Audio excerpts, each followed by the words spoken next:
was dealing with. So is the case in the story that is before us this morning.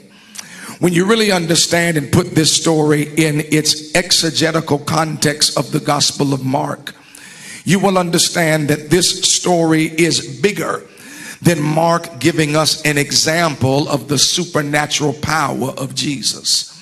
When you put it in its proper place, you will understand that this particular story is not simply Mark giving us evidence and example that Jesus had the power to give sight to the blind. But this story is found where it is found in the Gospel of Mark because of a particular point that Mark was trying to make. And to get that point, you must read what happens before the story and then what happened right after the story. Right before the story, Dr. Bryant, is the feeding of the 5,000 and a discussion on a boat with the disciples. Right after the story is Jesus inquiring of the disciples, "Who do men say that I am?" followed by, "Who do you say that I am?" followed by Peter saying, "Thou art the Christ, the Son of the living God." This story is couched between those two incidents. Let me see if I can make sense. Jesus feeds the 5,000 with 2 fish and 5 loaves of bread.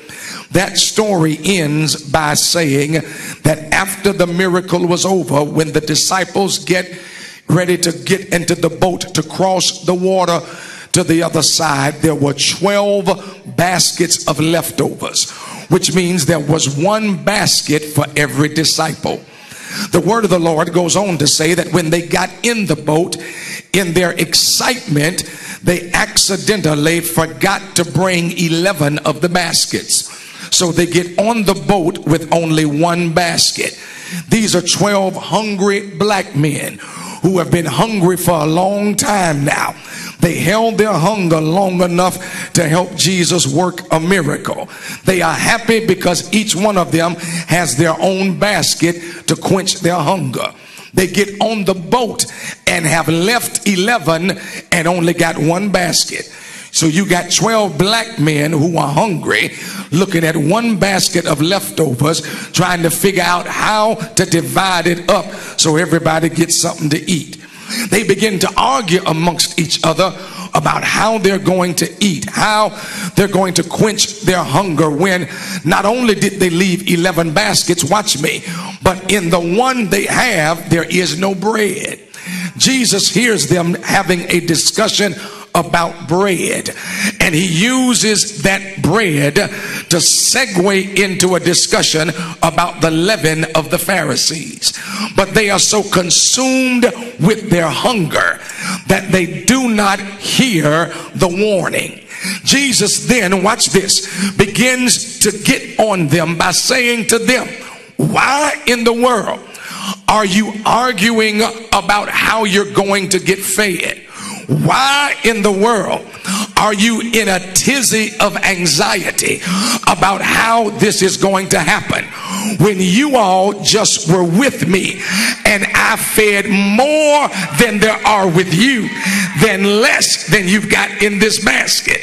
He said, y'all are worrying how 12 are going to get fed with 1 basket, when I just fed 5,000 with 2 fish and 5 loaves of bread.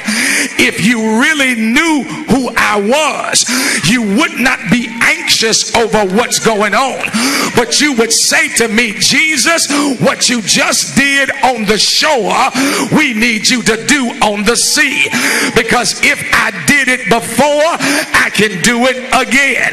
Can I pause real quick and help somebody? The next time you get worried about how you gonna make it, how you gonna get out, how you gonna get delivered, how you gonna pay the bill, you need to let your mind do a flashback to make a forecast that the same God that did it for you before is the same God that's gonna do it now. This ain't the first time you've been broke. This ain't the first time you've been sick. This ain't the first time you've been unemployed. This ain't the first time a Negro broke up with you. But every time you found yourself in a situation, the Lord made a way out of no way.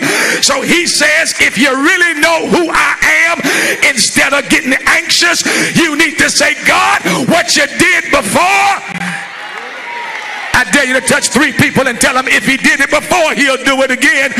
If he healed you before, he'll heal you again. If he paid your bills before, he'll pay them again. If he dried your tears before, he'll dry them again. If he rocked you to sleep before, he'll rock you again. If he did it before.